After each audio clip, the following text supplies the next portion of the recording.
Yes. Children, we now move to a chapter called Alkali Metals.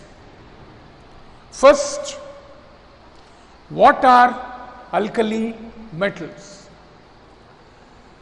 In the periodic table, elements are classified into 4 blocks: S, P, D and F.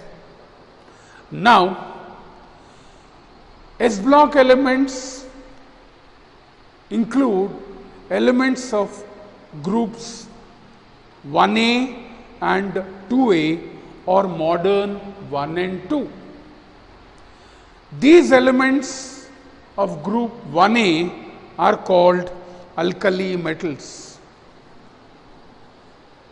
Lithium, sodium, potassium, rubidium, cesium, francium. These are alkali metals. Alkali because these metals, when they react with water, they form hydroxides which are strongly alkaline. Metals because all of them are metals which can easily lose one electron. So remember, these are metals which are highly electropositive. Lithium with atomic number 3 is helium 2s1. Sodium with atomic number 11 is neon 3s1. Potassium with atomic number 19 is argon 4s1. Rubidium with atomic number 37 is krypton 5s1. Cesium with atomic number 55 is xenon 6s1. And francium with atomic number 87 is radon 7s1. These were the electronic configurations of these elements. Among these elements, sodium and potassium are reasonably abundant. Lithium, rubidium and cesium are present in pretty less quantities. Francium is radioactive with a half-life of 21 minutes. As all these metals have one single electron in their outermost orbit, all of them form the unipositive ion M+. And they form compounds which happen to be ionic in nature. And remember, these metals can only be isolated by electrolytic reduction. As they are highly electropositive, they cannot be reduced by other metals. Hence, we have to obtain these metals only by electrolytic reduction. So, we now continue with the physical characteristics of alkali metals. First, configuration and occurrence. As already discussed, these alkali metals like sodium and potassium are available in abundance, but the others are rare, and francium is radioactive. They have the general outermost configuration NS1, which was already told before. Next, moving to the variation of atomic and ionic radii. We know that in a period in the periodic table, atomic size decreases from left to right, whereas in a group it increases from top to bottom. Among alkali metals, atomic and ionic radii increase from lithium to cesium, that is, lithium less than sodium, less than potassium, less than rubidium, less than cesium. Now, the point to be remembered here is Alkali metals are the metals which have the largest atomic radii in their respective periods. So, leaving noble gases for which we consider van der Waals radius, these alkali metals have largest sizes in their respective periods. That is, in the second period, lithium has the largest size, in the third it is sodium, in the fourth it is potassium, and so on. Now, the same applies even in the case of the ionic radii. Next, ionization enthalpies or ionization energy. Remember, ionization enthalpy or ionization energy is the amount of energy required to remove an electron from the outermost orbit of a neutral gaseous atom. As alkali metals have large atomic sizes, they possess low ionization energies. In fact, the elements in the periodic table which have least ionization energies are alkali metals. But because atomic size increases from top to bottom, therefore, ionization energies decrease from top to bottom. Hence, the elements which have highest ionization energies, though, are noble gases. The elements with the least ionization energy are alkali metals, and the order of ionization energies is lithium greater than sodium greater than potassium greater than rubidium greater than cesium. So, moving to the next property and a very important property, and that is heat of hydration or enthalpy of hydration. Whenever a cation gets surrounded by water, then there is energy getting released. This energy is called enthalpy of hydration or heat of hydration. Smaller is the size of a cation, more is its hydration, and greater is the energy released. Therefore, energy released is more when lithium ion is hydrated than when sodium ion get hydrated or cesium ion. But remember, a smaller cation gets more hydrated, hence its size increases. Therefore, the sizes of the various hydrated ions of alkali metals varies as Li plus greater than, Na plus greater than, K plus greater than, Rb plus greater than, Cs plus. When a cation gets hydrated and when its size increases, the ability of this ion to move decreases. In other words, mobility decreases, therefore conductance decreases. Hence, remember, the conductance of hydrated alkali metal ions varies as cesium ion greater than, rubidium ion greater than, potassium ion greater than, sodium ion greater than, lithium ion.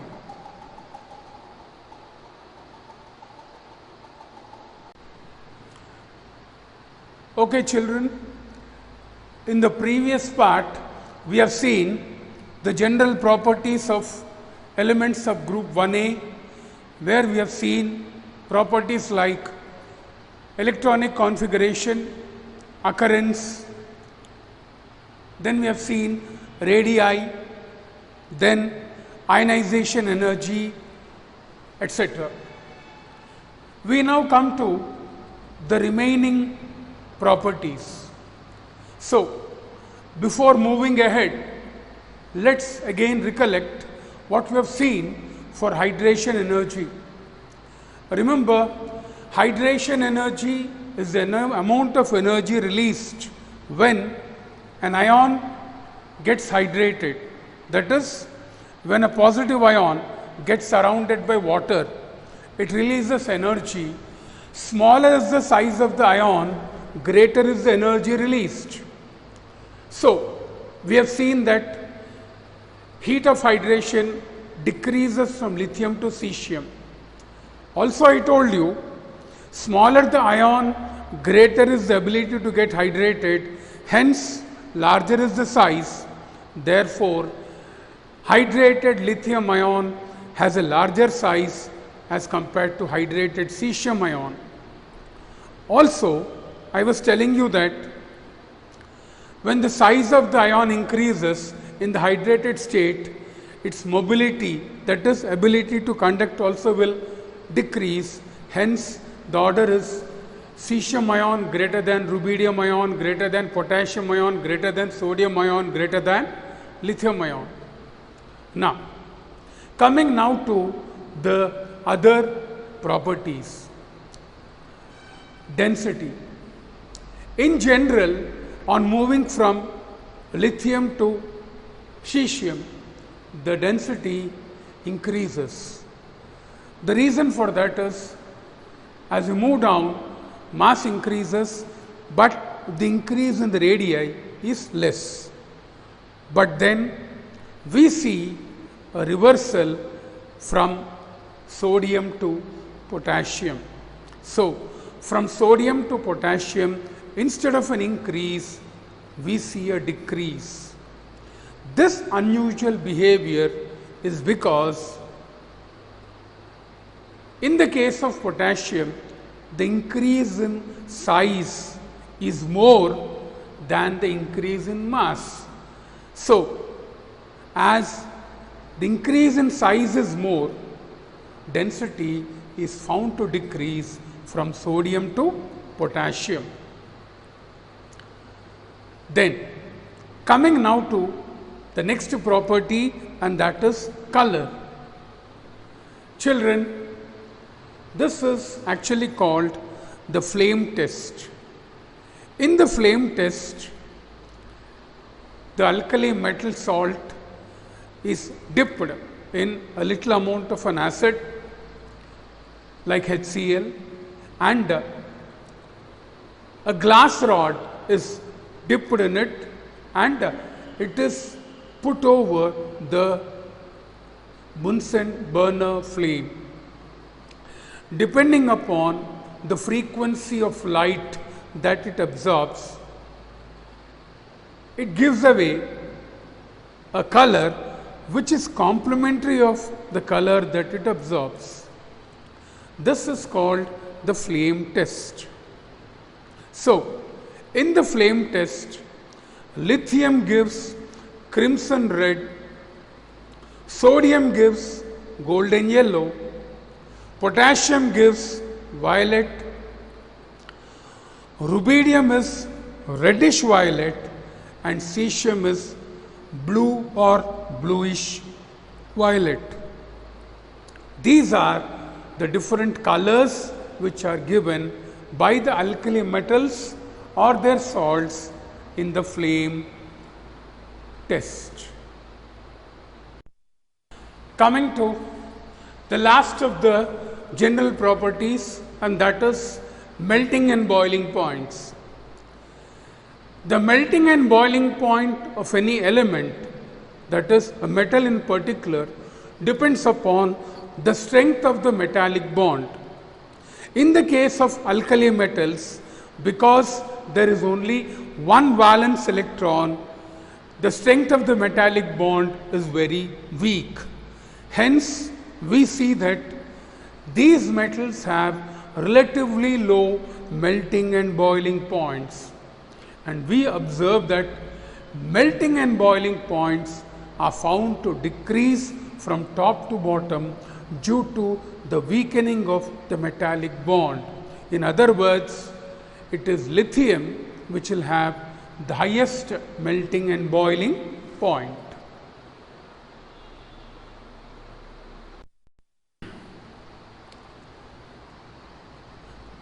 We now come to the chemical properties exhibited by alkali metals. So, before we come to the first chemical property, namely reaction with air, first let us see how the reactivity of alkali metals varies. Remember, all of them are metals with cesium having a very large size. Greater the size, more is the ability to lose an electron.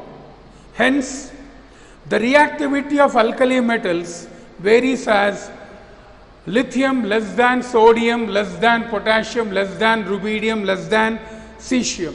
That is, cesium happens to be the most reactive. Here, remember children, because of their very high reactive nature, all alkali metals except lithium are stored under kerosene. Now, lithium when burnt in air gives a mixture of lithium oxide Li2O and LiN, lithium nitride. So, different metals, they react with oxygen forming different oxides. Lithium combines to form Li2O, which is lithium monoxide. Sodium predominantly forms a peroxide.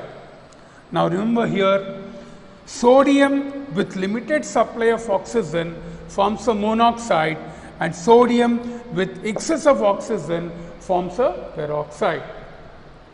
But the larger metals, namely potassium, rubidium and cesium, they form superoxides. So remember, lithium forms a monoxide, sodium forms a peroxide, whereas other metals, they form superoxides. The simple logic here is a small cation will be stabilized by a small anion, and a large cation gets stabilized by a large anion. Thus we can see lithium forms a monoxide, sodium predominantly forms a peroxide, and the rest of the members form superoxides. Now children, remember one point here, and that is, in all these oxides or peroxides or superoxides, the alkali metal exhibits an oxidation number of +1 only.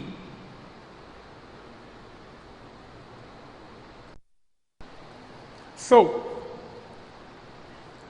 moving ahead in oxides, as we have already seen, lithium forms a monoxide, sodium forms a peroxide, while the rest of the members form superoxides.